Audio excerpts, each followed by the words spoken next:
રામ રામ દૈરાનમાં સ્વાગત છે એક ઓર મિની બ્લોગમાં તમારું। આજે અમે પોરબંદર જઈ રહ્યા છીએ દરિયો જોવા। કુદરતી વાતાવરણ સાથેનું જૂનાગઢ ગામને આપણે અંત કરીએ છીએ। આજે હું બાઇક લઈને જવાનો છું। હું તમને જૂનાગઢથી પોરબંદરમાં કે દ્રશ્યો હોય તે જોવા માટે તમને લુક ઉઠાવવા માટે તૈયાર થઈ જાઓ। માણાવદર મંથલી રોડ છે। સાગર કારાને સર્વિસ ફોલો કરો ઇન્સ્ટાગ્રામમાં। જો તમે વિડીયોમાં નવા જ આવ્યા હોય તો ચેનલને લાઈક કરો, શેર કરો, સબસ્ક્રાઈબ કરો અને કોમેન્ટ કરો। આપણે અટાણે જૂનાગઢના રસ્તાઓનો આનંદ માણીએ। ખરાબ રસ્તો હશે તેથી એક્સિડન્ટ થઈ શકે છે, તે માટે ગાડી ધીમી હાંકો અને હેલ્મેટ જરૂર પહેરો, કારણ કે અકસ્માતથી સરકાર આપણે પૈસા નહીં આપી શકે। આપણી જાન જોખમી છે, તેવા માટે આપણે રાજકોટ પોરબંદર આવી ગયો છે। સામે દેખાય છે તે આપણે યુટર્ન લેવાનો છે।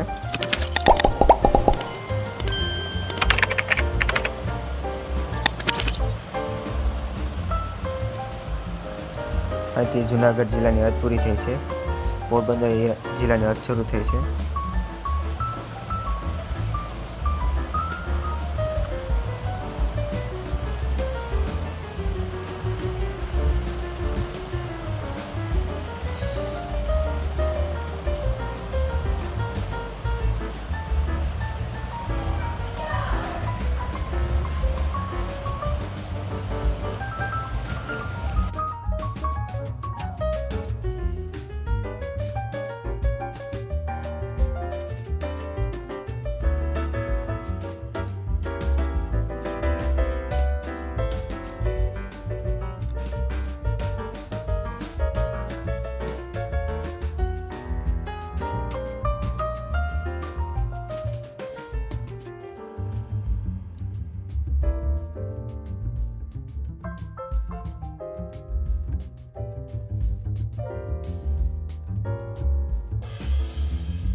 આવી ગયું છે Porbandar city.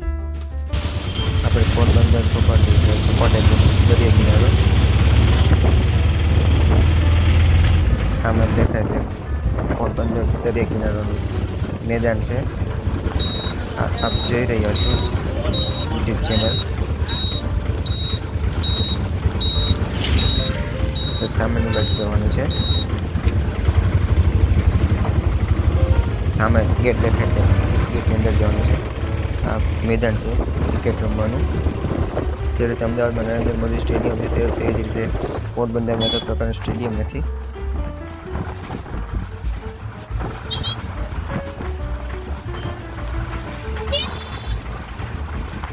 Welcome back Porbandar bridge. સ્વાગત છે પોરબંદર બ્રિજમાં તમારો। મજા આવે છે। ફૂલ વરસાદ હોય તો કાંઠા સુધી પાણી ભરેલું હોય છે। સામે મંદિર દેખાય છે, આપ નિહાળી રહ્યા છો।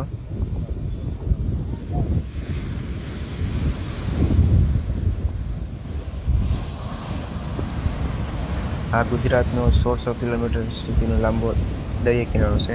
તેમાંનો દ્વારકા, પોરબંદર અને માધવપુર।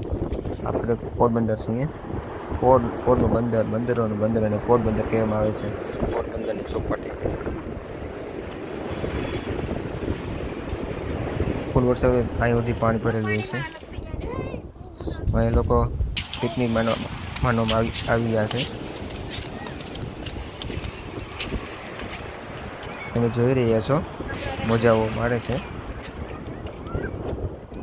પોરબંદર બીચ લાઈક કરો, શેર કરો, વિડીયોને અંત સુધી જુઓ. પોરબંદરના બીચમાં નાવાનું.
Mala fama, se la pasan diciendo que soy mala, porque no me aguanto gramo de nada.